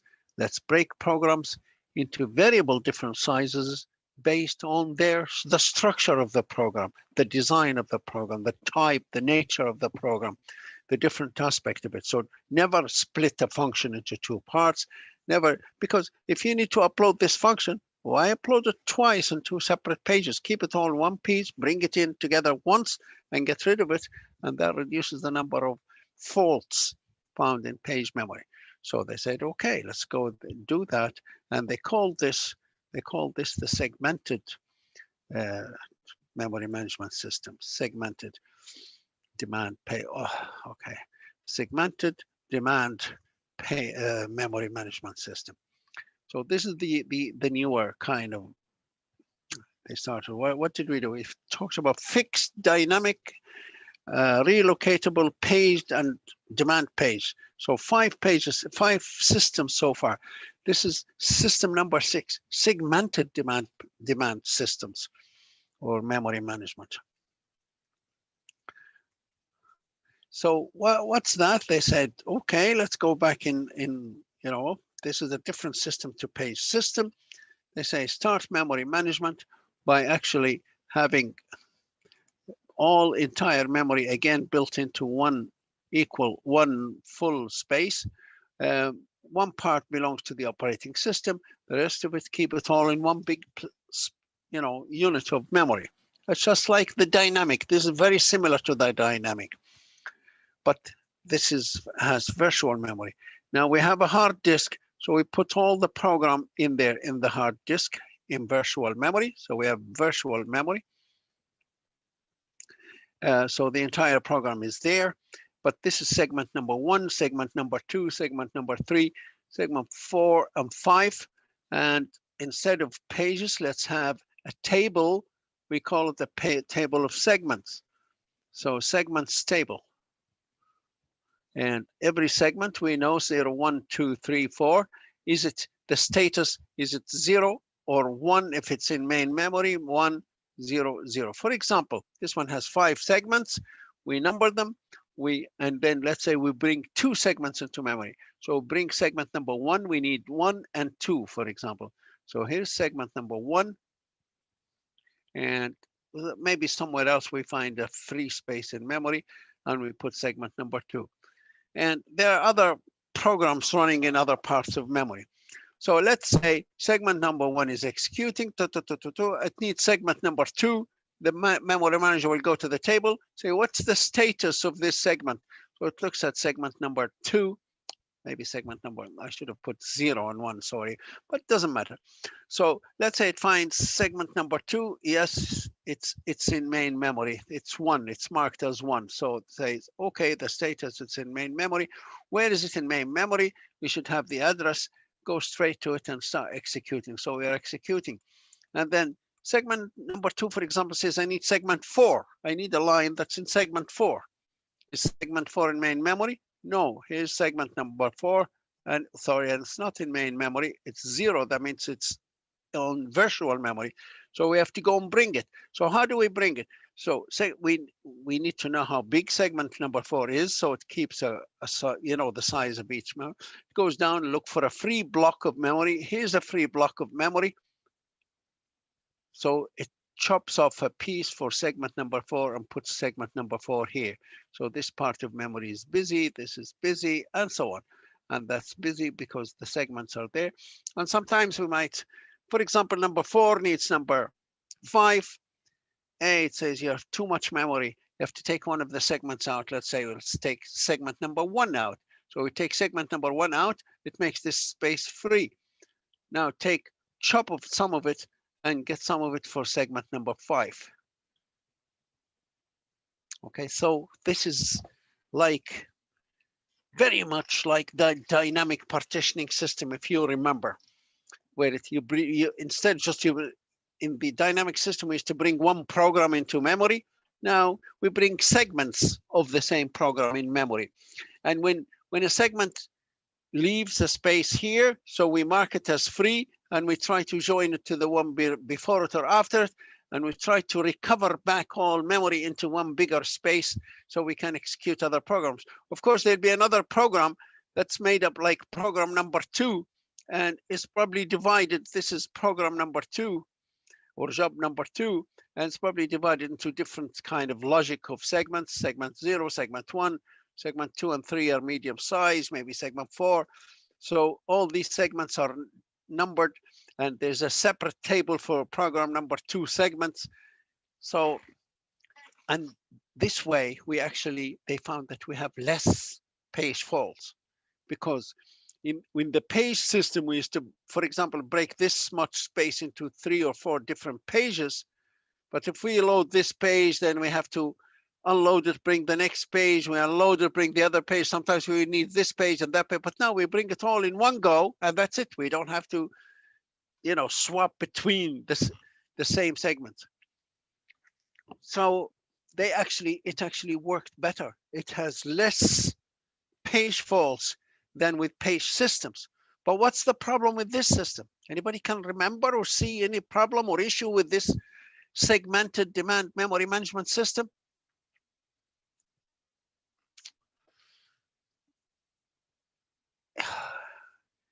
Hello? Hello? Anybody home? Sir, Yeah. if you could scroll a bit back. McFly, see. Yeah, let me go back and just share this part here.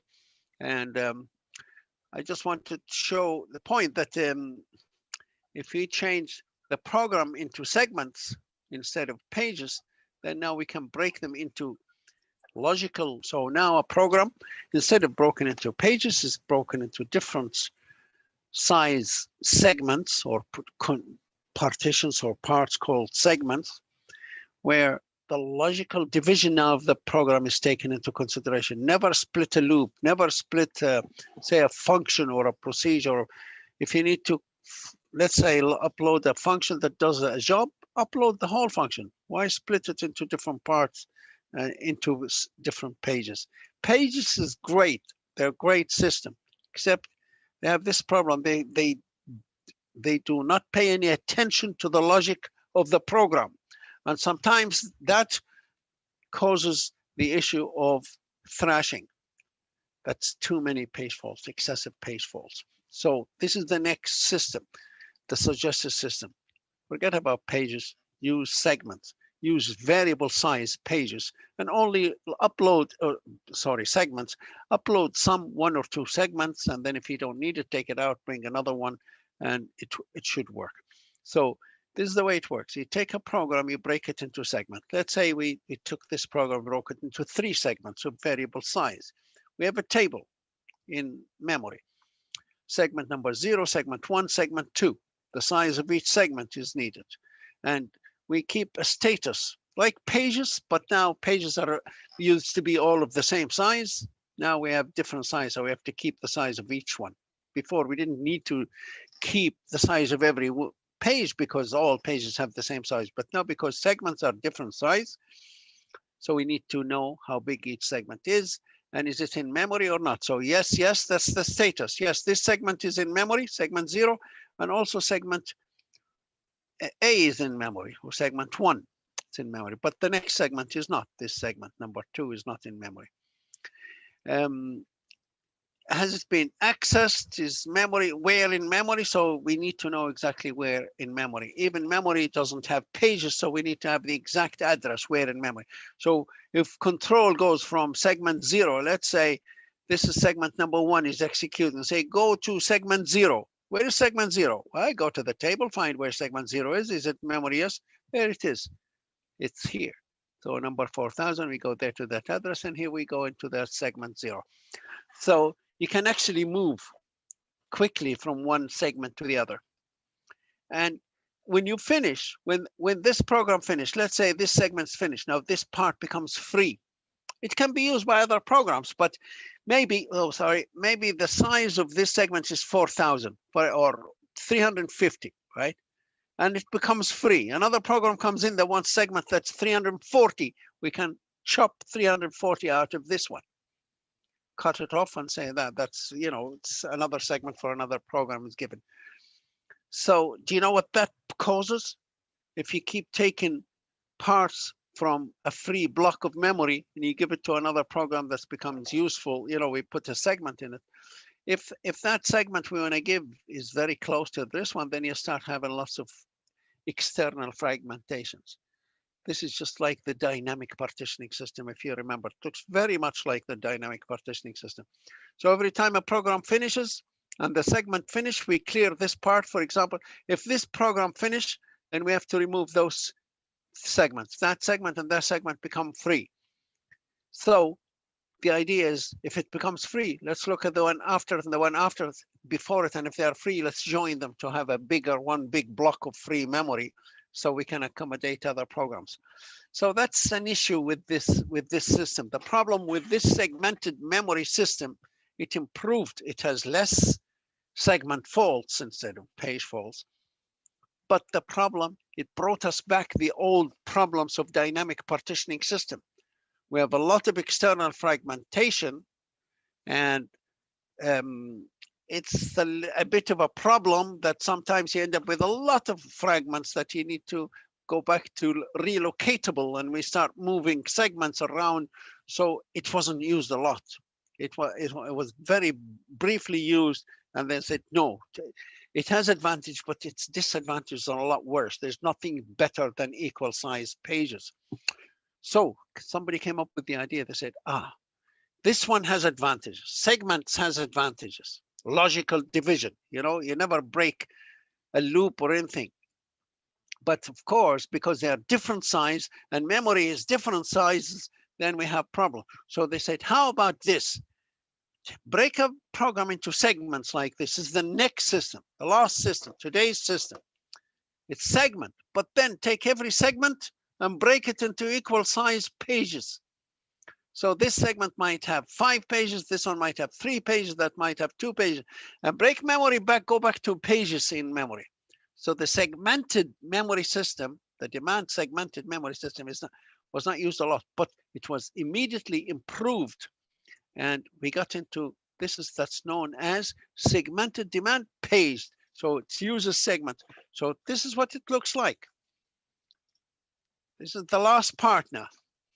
Imagine this. Imagine we have the programs that are executing, they're kept in a table. Every table, for every program is divided into segments, logically divided into segments.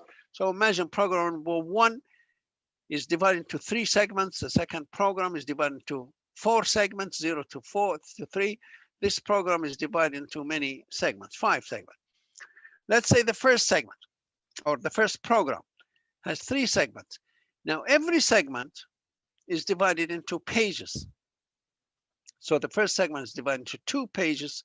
Now we're back into uniformity. Even though the segment is different in size, and this segment is divided into 3 pages, and the next segment, so still a program is divided, say program number 1 is divided 2 pages, 3 pages and 2. That's a total of 7 pages. But they're not just any 7 pages, it's actually split into 3 segments. This segment has 2 pages, that segment 3 pages. If you want to upload this segment, upload these 2 pages. Okay, so uploading them now is becoming simple and easy because they are equal size pages, even though the segment is different size. But if we want to upload this segment, so take it again. This is one program. Let's say program number 1, this one here, is split into 4 segments of different sizes. Segment 0, 1, 2, 3. But every segment is further split into equal size pages. So segment number 0 is split into 3 pages. Segment number 1 is split into 2 pages. And they are in main memory. Maybe the others are not in main memory. Segment 2 and 3 are not in main memory. So this program is allocated, say, 5 pages. So if you're gonna take segment, where are they located? Let's go to program number 1. Where is segment 0? Where is it in memory? Well, segment 0 consists of 2 pages, 0 and 1. Page 0 is in page 7 in memory. There it is. And page 1 is in page 4 in memory. So this page is there and that page there. So that segment, even though it's one big segment, consists of 2 pages, we put the 2 pages in memory. If we say take this segment out, that means out of memory, that means remove those 2 pages out of memory. So this system, guys, gave us 2 advantages. Gave us the advantage that every program is divided logically. Like program number 1 is split into 3 segments logically. We always bring segment number 1 in full into memory, or we take it out. Because to make it easy to take it in or out, we split it into equal size pages. So we're actually moving pages of equal size into memory and out. So this system, the segmented, and every segment is paged memory system, is the best system so far. It's the most complicated, but it gives the better performance of all systems. So this is better than segmented system, and it's better than page system. Why is it better than page system? Because in the paged or demand page system, you don't care about the logic of the program. You just divide the program into equal size pages and that's it. That has advantage, but has a lot of disadvantage as well. It has a lot of, you know, the logic of the program. Sometimes a loop is broken into 2 pages and that can cause lots of page faults, thrashing. So it's better than page system, but it's better than segmented systems as well, because segmented systems, yes, it's perfect. It divides a program into logical sections, but the problem when you put them in memory, they are different size memory and they don't fit nicely in memory. They cause a lot of fragmentation. But if you divide a program into segments and every segment is divided into pages, now you deal with the pages and main memory is divided into pages. That's a much easier way to deal with them because pages have equal size. You can always know exactly where. If I tell you where's page number, say 14, what's the exact address? Simple. You just multiply 14 into the actual page, each page size, how many bytes in each page, and that brings you straight to that point, starting point. So it's easy to deal with pages. Pages are easy to deal with, but sometimes the logic is not great. The breaking, when they break a program, that's why you use the segmentation to divide a program into logical parts and then further split segments into equal size pages. And this is the most up-to-date kind of system. It's segmented, demand, paged memory system. So it's segments, but it's also split into pages. It's a bit more complicated because you need a table for the program. So I show program 1, 2, 3. And for each program, you need a table of its segments. And for each segment of every program, you need another table for its pages. So there are more tables, but somehow it works a lot better. It's easier to deal with this because of the paging. And it's also it actually gives less page faults. So we have a lot less page faults. We get better performance, faster performance.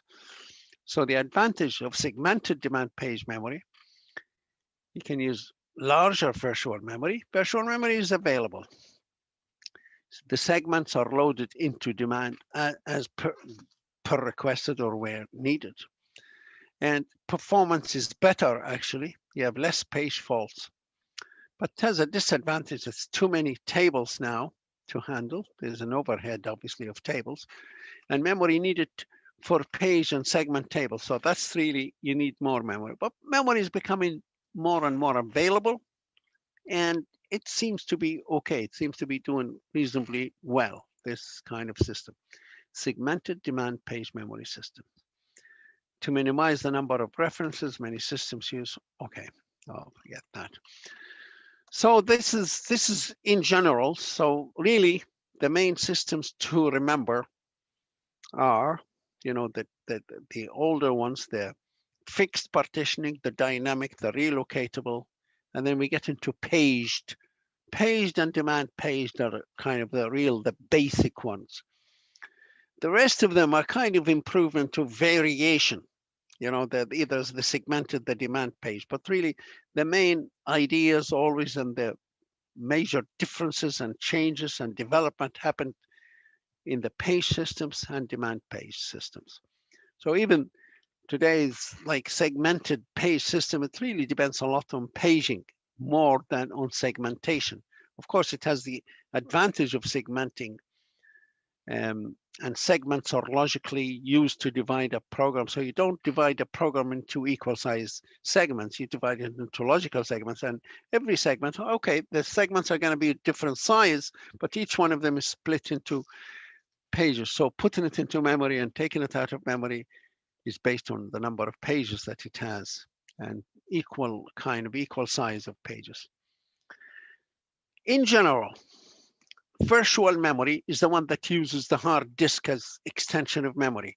Virtual memory is the major split where we decided to, now we can execute bigger programs than we can, you know, bigger than memory. Programs that are bigger than memory. That can only be done from using virtual memory. Virtual memory means you're using a hard disk as an extension of memory. So virtual memory, in general, whether it's segmented, whether it's paged, it eliminates external fragmentation and minimizes internal fragmentation. That's page systems.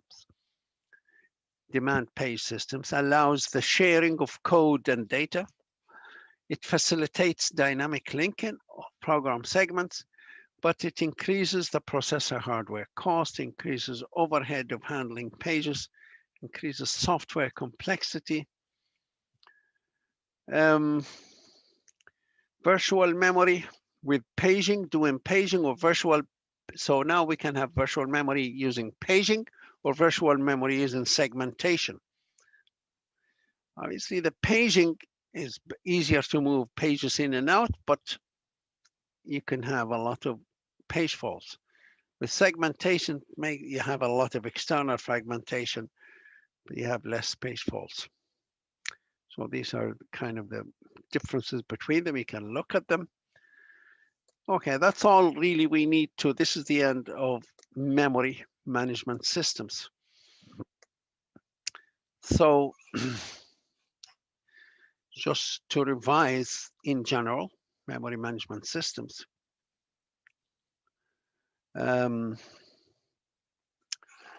We have fixed partitioning system. We have dynamic partitioning system. We have relocatable dynamic partitioning system. And we get into the paged, demand paged, and then the segmented demand segments and segmented paged. So this is it. This is the most difficult part of the course is done. Memory is the most difficult to think about, or you know, the rest of it hopefully is a lot much easier. So let me ask a couple of questions and we see how things go. Let me just, so I also want to see what time do we, okay.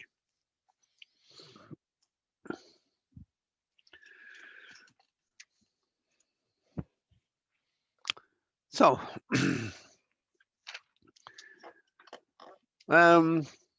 what's the advantage of page systems? Advantages of page systems. Anybody? Well, I call names, or guys will be able to go with the answers. Faster. Faster than? Demand. Faster than demand paged, yeah. Yeah, demand page. Yeah. Because, and why is it faster? Why is page system Because faster there are than? no page faults.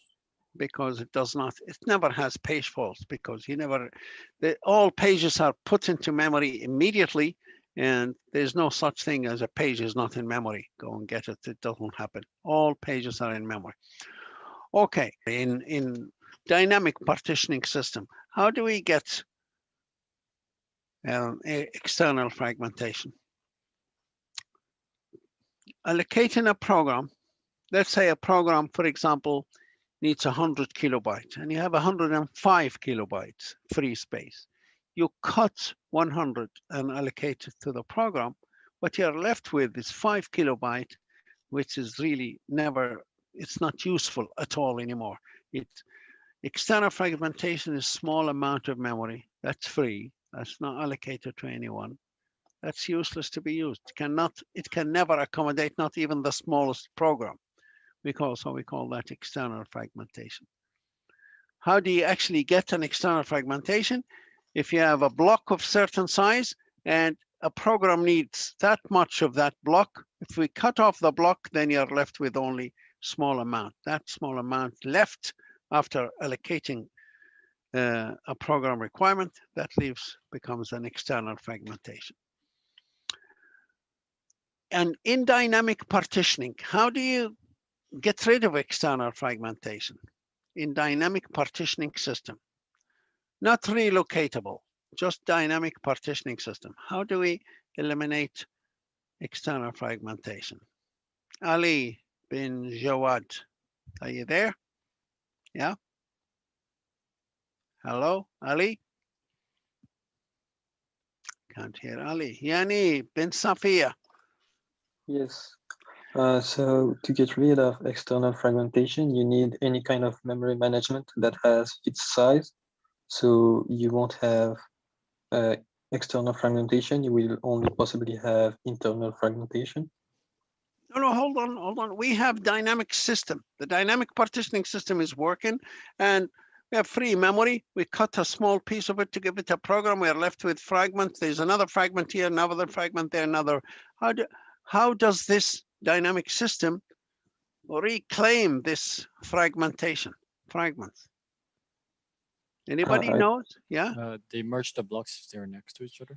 Yeah. Every time a program finishes and we mark that block as free, we check, is the one before it free or the one after it free? If one of them or both of them are free, we join them. We merge them into a bigger block. And every time we put two blocks next to one another, merge them together, they get bigger and bigger and bigger. And that way we get rid of external fragmentation. We don't just mark the block as free. We mark it as free and then we check, is the one after it free? Yeah. Well, then join them into one bigger free block and then check the one before it and the one after it. And we keep doing that every time a program finishes. We check if we can join that space of memory with the space before it and after it. And that kind of improves or increases or decreases our external fragmentation. Okay.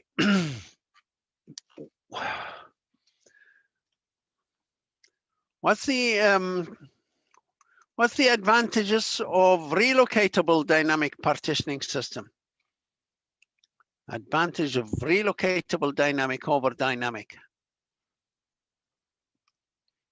Anybody knows what the relocatable dynamic? It does not have any external fragmentation. It eliminates external fragmentation by moving all the programs to one end and all the free space to one end and join them together. So we can bring back all fragments into one big free block, usable block, hopefully. But what's the disadvantage of relocatable dynamic systems? It's slow and programs generate different addresses. Yep. Okay. And my next question, which one is better in page systems, large pages or smaller pages?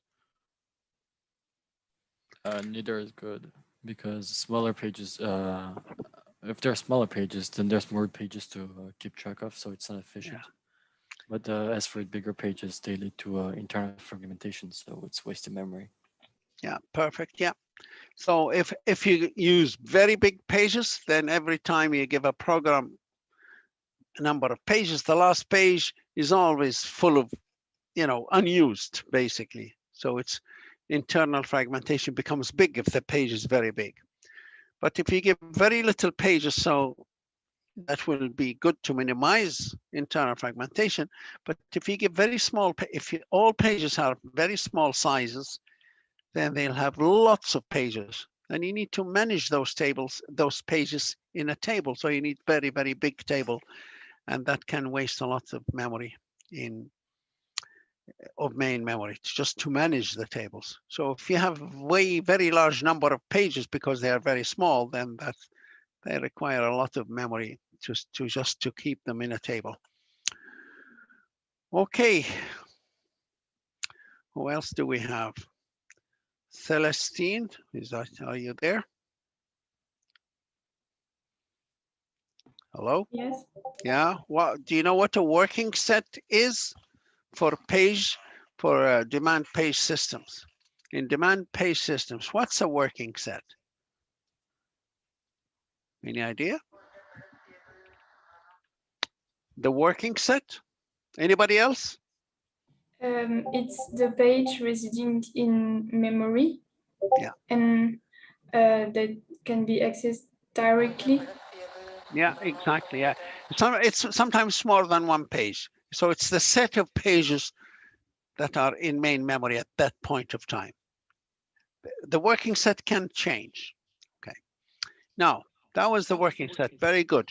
Now, my original question is, which is it better to have large working set or a small working set?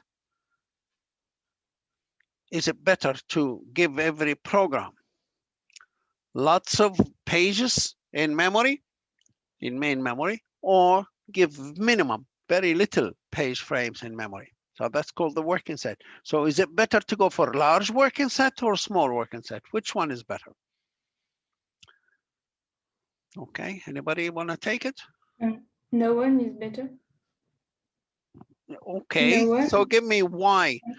You have to tell me if no one is good, you say, well, listen, big working set has the following problem or the following advantage. The big, with a big page.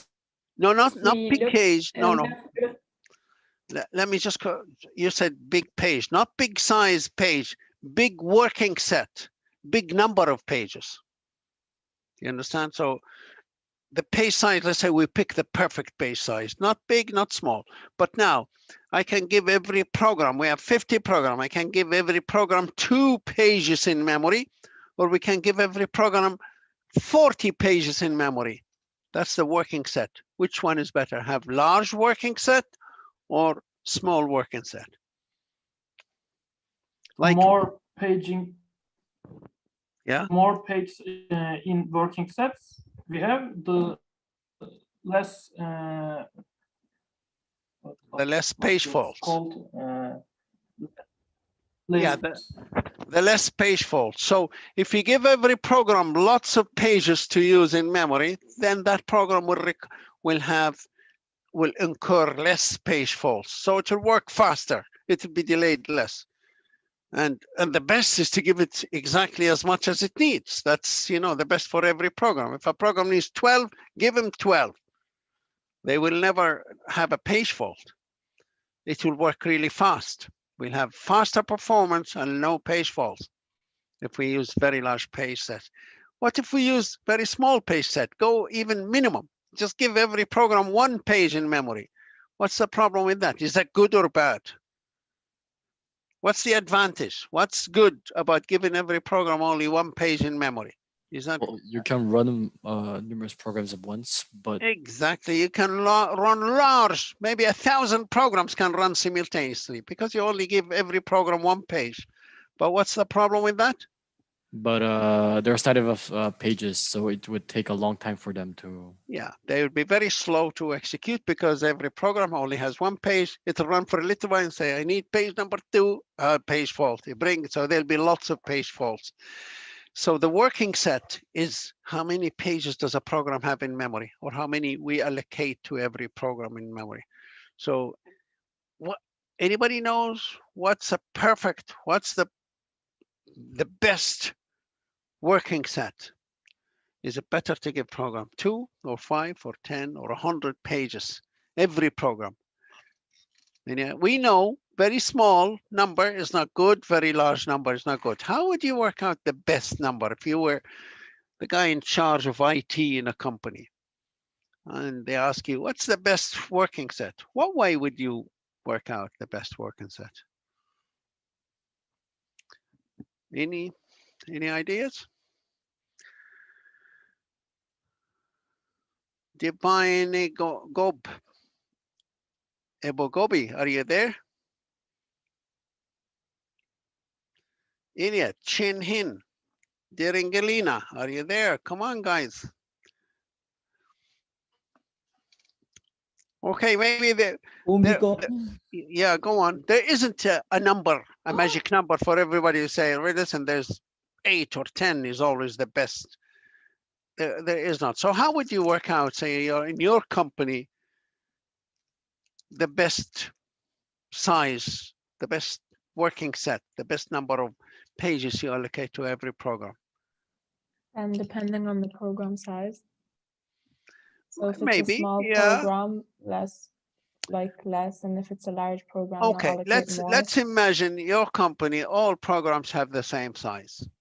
And you decide, just for argument's sake, they all have the same size. They all need 20 pages, and you decided, okay, I'm going to give them 10 pages each. Is that a good thing, or could it be better? Or could it be worse? Well, you can set a policy depending on the most important or what you want to run. Okay, if you're, yeah, I guess. But if you want to check something, which one is better size, or maybe, how many pages, try to fix everything else. Let's assume everybody else has the same. That's why I said they're all the same size programs. Imagine if they're all the same priority, the same level.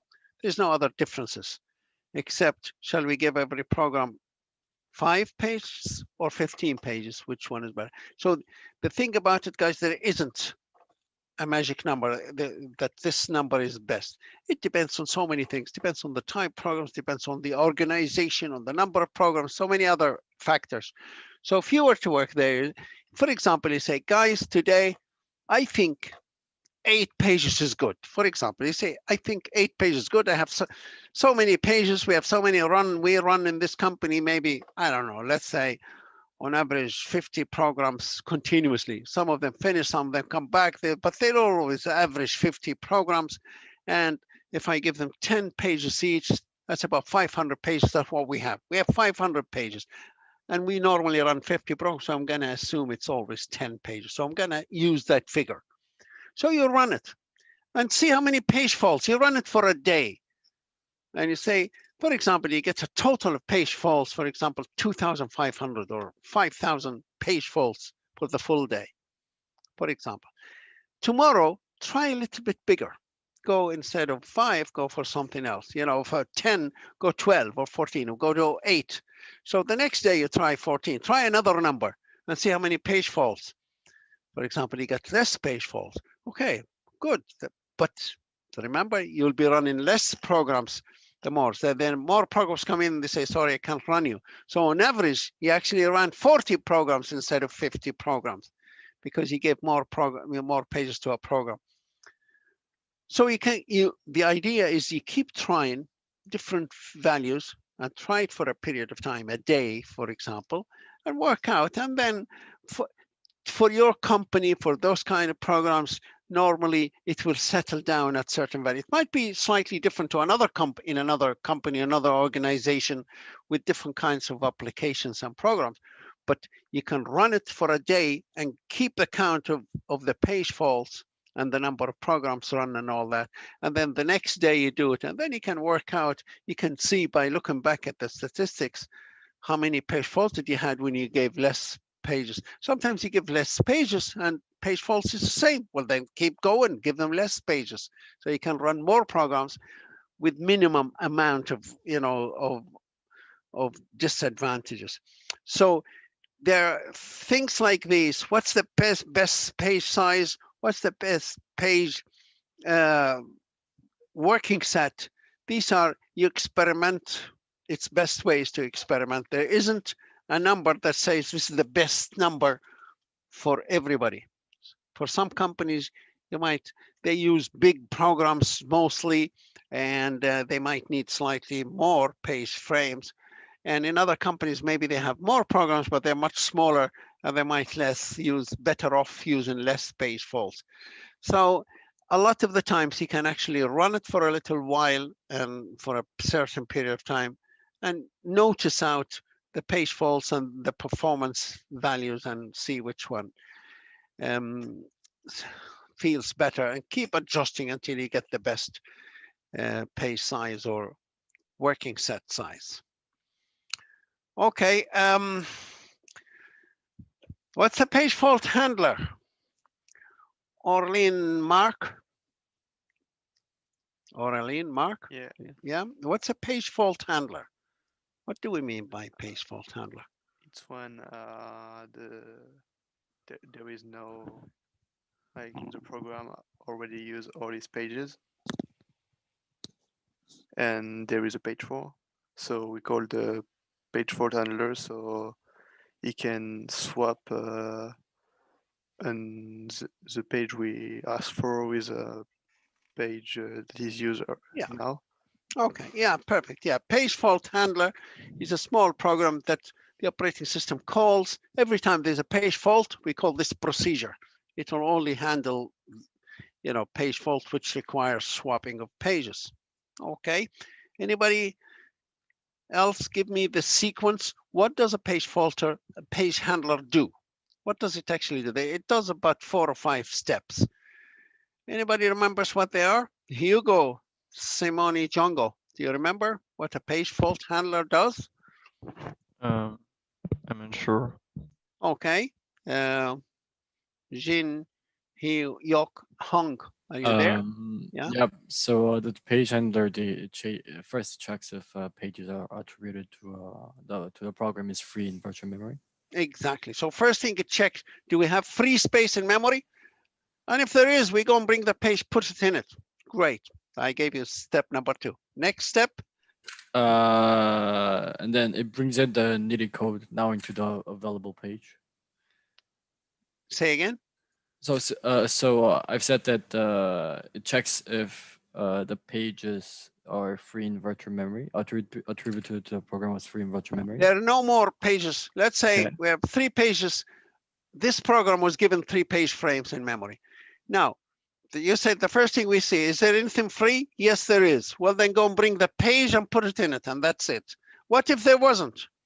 Yes, the program has 3 pages in memory, and it's already filled with those 3 pages. So then it takes out a page. So it copies back the page to the hard disk. So we have to take one of the pages out into the hard disk. Okay. Before that, it does something else before actually copying the page into the hard disk. Anybody knows what does it do? First thing checks, is there a free space in memory, free frame? Yes, go and bring the page and that's it. That's the end. But another time it comes up, it checks there are 3 page frames in memory. Check it, they all contain pages. We can't just go and bring page. Let's say there's page 1, 2, and 3 are in memory. We need page 4. We can't just go bring page 4, but we have to take one of these out. Oh, you have to take one of them out. So copy them back to the hard drive. Yeah, you need to copy them back to the hard drive, but before that, you need to do something else. Before copying a page to the hard drive, what do we need to do? What does the page handler do? Check the policy. Say again? Check the policy. What policy is it? Yeah, okay, checks the policy, and let's say it says, yeah, take page number 1 out. So what does it do? The policy says page number 1 is to go out. What does the page fault handler do next? Does it take it out? Does it write it out to the virtual memory? See, we need to bring number 4 in its place now. Anybody has any? What's the next step? Yani, Ben Safia, are you there? Yes, Yael, yeah? Unfortunately, I do not know. Okay. Remember. Okay. Vinny, Chias, Pepe. Belomo, are you there, guys? Yeah, it checks have any page faults. Okay, the page fault handler only, we call it if there is a page fault. So we already know there is a page fault. Page number 2 was running and said, I need 4. 4 is not in memory. So we call the page fault handler. So we were told first thing page fault handler does, checks, is there free space in memory? Like we have 3 pages, 1, 2, and 3. And no, there isn't. That's it. So in this case, there isn't space. We can't go bring page number 4. We have to pick one of these pages, take it out based on some policy. Let's say the policy said page number 1 is to go out. Do we take it out and write it to the virtual memory to bring 4 in its place?